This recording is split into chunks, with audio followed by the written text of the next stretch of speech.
Matoni mingi Toma Patrick Muyaya Toma kuangela kamambi ya nzonga bai Congo démocratique balinko yeba penza elika nini oyo bai bako sangisa bino na ba Rwandais ba pesi na Congo démocratique ete soki ba FDLR bazongi omboka na bango ete batomboki ya M23 bakolongwa bongo na moneleko le Congo démocratique. Nantoma Patrick Muyaya Zambi mbula matari ya Congo démocratique kubunda pona kozongisa kimia na moneleko le Congo démocratique pe awa na ngambo ya kwa mutu nzokande bosi botie kimia Zambi bae oyo balongwa kina babitenya bamboka na bango bazali kozanga makoki ya kozonga mbula matari elobi nini pona batu lina matondi mingi. Ok, Biobé, venez poser votre question, comme ça on les prend une fois pour toutes.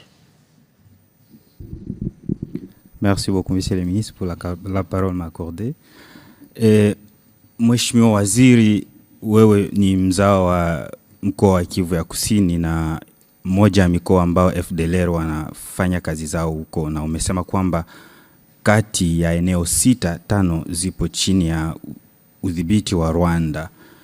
Itawezekanaje Kongo kusaidia kutoa FDLR ambao wanapatikana eneo la ambao Rwanda ndio wanadhibiti, na kuna uhusiano gani? Je, FDLR wote wanadhibitiwa na kamanda mmoja au wale wa mkoa wa Kivu wa Kusini wana kamanda wao na wa mkoa wa Kivu wa Kusini mkoa wa Kivu wa Kaskazini wana kamanda wao? Asante.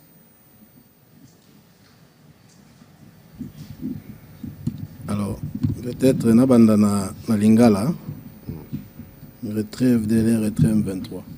Te tolobi te que retrait FDLR et retrait M23. Pour nous répondre à la question, on a rozonge la oyo ndeko nanga ministre alobaka mikolo nyonso na likama oto nango na na agression otoza nango koza tata pe bana. Soki tolingi likambo esila il faut na nuto silisa na tata soki tata tosi to silisi na tata nde toko silisa malamu lisusu na mwana yango wana bomoni ke tangu facilitateur asali ba processus oyo asali yango na niveau mibale ya liboso asali accord ya Washington na tata ya mibale asali oyo ya Doha na mwana. Donc il faut to régler ba problème wana nyonso na tata na mwana po situation nyonso esila et puis kimia ezonga na mboka. Yango tolobi oyo FDLR ezali kama makasi parce que soki tata atiki ko supporter mwana bon makasi ya mwana pe ekoza susu ndenge moko te. Donc eza nde biloko mibale tozo salela. Sasa aksanti sana ndugu yangu. Sijue kama nilielewa mzuri manani yako ma question yako, lakini hii mazone fasi M23 kama naelewa mzuri unauliza kama namna gani tutafanya juu ya kutoa ba FDLR kwa mazone fasi Rwanda iko leo. Sie tuli signé accord de paix. Il est accord tuli signé na facilitateur jina yake États-Unis. Ku ile accord si ebote tuli signé na Rwanda na si Rwanda lisema si tutatoa batu yetu Mkongo. Si tulisema tutatumika juu ya kuneutraliser ba FDLR. Sasa leo facilitateur ndio iko katikati. Si tunaleta leo processus yetu njia yenye tunapana tunakamata sasa ya kusema tuko naenda njia ya kubaneutraliser.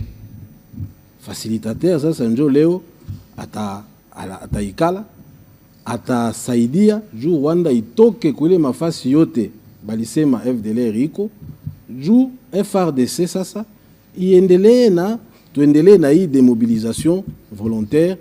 Et n'y est responsable, il pour moi est très important, ba responsable militaire na civil njo bali signé bali valider i protocole. FDLR tunasikia sie bote iko organisé, iko na leadership politique et nie iko dirigé par nani mwenye alisigné Victor Biringiro, na iko na leadership militaire banaita Foka, et nie iko nayo na nani na leader yake njo nani jina yake ni nani Omega. Bote biko ndani ya processus. Kama leadership uko ndani ya processus, benye banafata leadership atuna tuko sio ke batafata yenye itafanyika kama tunaifanya dans les respects yenye tuli bali lomba. Ndio yenye naweza sema. Sijui kama nili répondre à ma question yako. Je crois que c'est l'essentiel. Voilà, le ministre répondait à la question en Swahili sur ce qui s'est fait, notamment l'engagement des responsables à la fois militaires et politiques des FDLR FOCA pour justement les désarmements, le cantonnement, les retours au Rwanda. Nabosani motuna na ya suka nakanisi na komema ndeko Eliezer Tambwemposhi awa. Ministre délégué chargé des anciens combattants oazo landela makambo ezoleka na kwamut na périphérie à Kinshasa, phénomène Mobondo aya tobetana lisolo ya makambo ezoleka kuna. Je pense que ceux qui a yende torope sayo et yano na motuna nayo. Monsieur le ministre, nous avons terminé. C'était long, mais c'était nécessaire parce qu'il fallait repartir un peu de l'histoire et en arriver jusqu'au point où nous en sommes aujourd'hui. Comment concluez-vous l'entretien de ce soir? Alors, en conclusion, aujourd'hui, ce que nous pouvons dire, c'est que la RDC, à travers ce processus, j'insiste, extrêmement important et capital pour l'avenir du pays, confirme une fois de plus, sous le leadership du président Félix Tshisekedi, que la RDC est engagée, pleinement engagée, dans le processus de paix qui doit nous permettre de mettre fin à cette guerre, de mettre fin aux souffrances de nos populations et, comme je le disais, de mettre fin bien évidemment à l'agression pour que nous puissions nous focaliser définitivement sur les questions de développement et sur les questions sociales. Donc nous demandons, chers frères, si tu le permettez, à la population de s'approprier de ce processus. C'est un processus qui n'est pas un processus politique, j'insiste.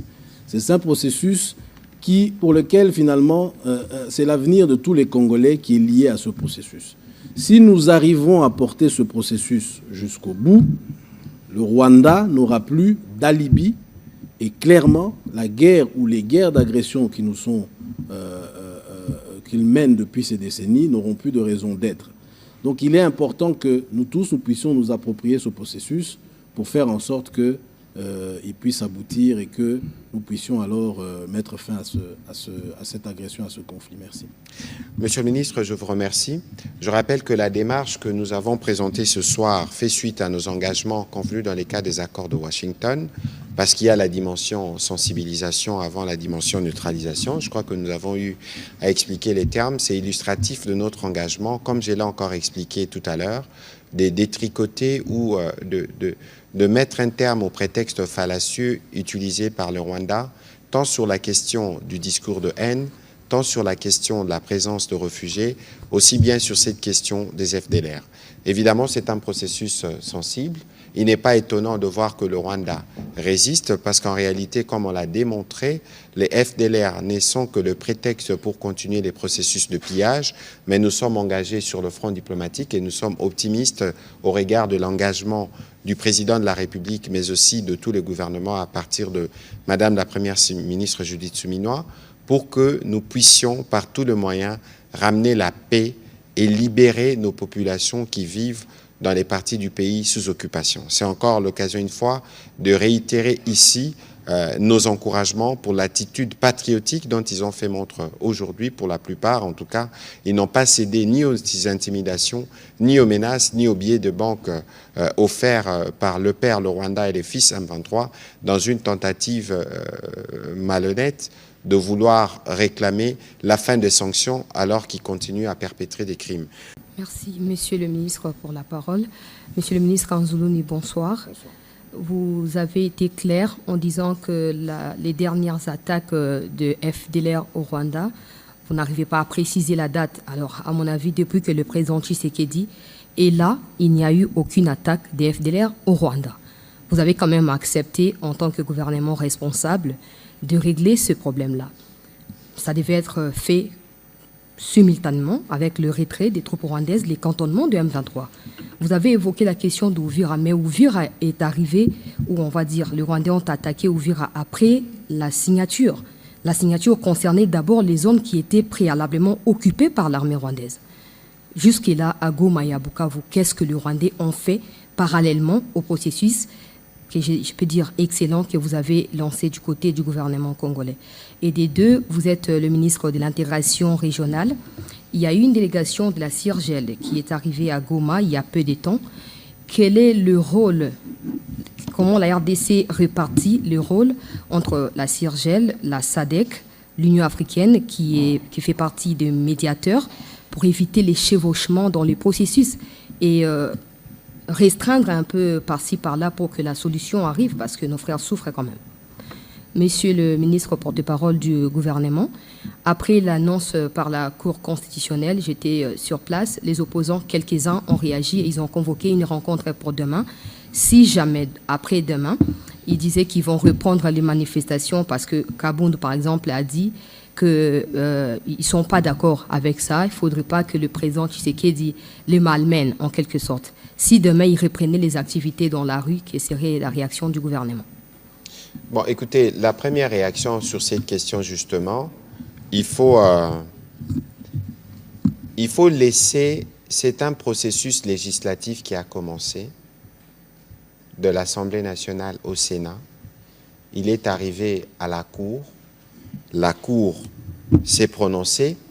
Elle a jugé conforme à la Constitution avec des réserves sur certaines dispositions. Elle n'a annulé aucun article. Elle a simplement précisé l'interprétation à retenir pour garantir leur conformité à la Constitution. Cette décision valide le cadre juridique du référendum, mais ne signifie pas que celui-ci est organisé ou lancé. Alors ici, le processus législatif, pour que s'y termine dans ces contextes, il faut que le président promulgue. Et donc, ne demandez pas au gouvernement de faire un commentaire sur un processus qui a commencé à l'Assemblée et qui passe par la Cour, comme c'est le cas pour toutes les lois. Et donc, les uns et les autres peuvent, par rapport à leur positionnement, réagir, mais n'oubliez pas, madame, qu'on a besoin d'une loi électorale pour faire des élections. Si on veut faire un référendum et que les Congolais doivent se prononcer, on les fait comment? Donc, il faut que chacun fasse son travail, que chacun soit dans son rôle. Voilà. Monsieur le ministre, pour les questions qui vous concernent. Merci, cher collègue. Alors, sur la première question, pour être sûr d'avoir bien compris, c'est finalement qu'est-ce qui a été fait par les Rwandais. Alors, il est important de préciser que le retrait des troupes rwandaises de la RDC n'est pas conditionné par la neutralisation. Vous avez suivi l'un des responsables de facilitateurs qui, il y a quelques semaines, avait d'ailleurs donné un ultimatum au Rwanda pour que ces troupes se retirent de la RDC. L'ultimatum, c'était mi-juillet ou fin juillet. Donc, il est clair qu'il n'y a pas de relation immédiate de cause à effet. La RDC a pris l'engagement de lancer son processus de neutralisation, ce qui est fait depuis et qui se confirme aujourd'hui. Donc, le Rwanda devrait très clairement aujourd'hui se retirer. Et c'est ce que nous demandons, nous exigeons une fois de plus. Pour ce qui est des organisations régionales que vous avez citées et de la descente qu'il y a eu à Goma, je présume que vous parlez du comité de, comment on appelle ça, c'est IGVM en anglais, qui est en fait une structure qui a pour mission de contrôler et de s'assurer que le cessez-le-feu soit appliqué. C'est une structure de contrôle qui a été créée par la CIRGL. Chacune de ces organisations a ses objectifs et chacune de ces organisations a d'ailleurs sa zone géographique privilégiée. La CIRGL se focalise sur les pays, on va dire, des Grands Lacs, et elle se focalise d'abord et avant tout sur les questions sécuritaires, raison pour laquelle il y a cette structure qui a été mise en place et qui comprend les différentes parties prenantes qui doivent pouvoir maintenant faire le suivi sur terrain. Donc il n'y a pas de confusion de rôle.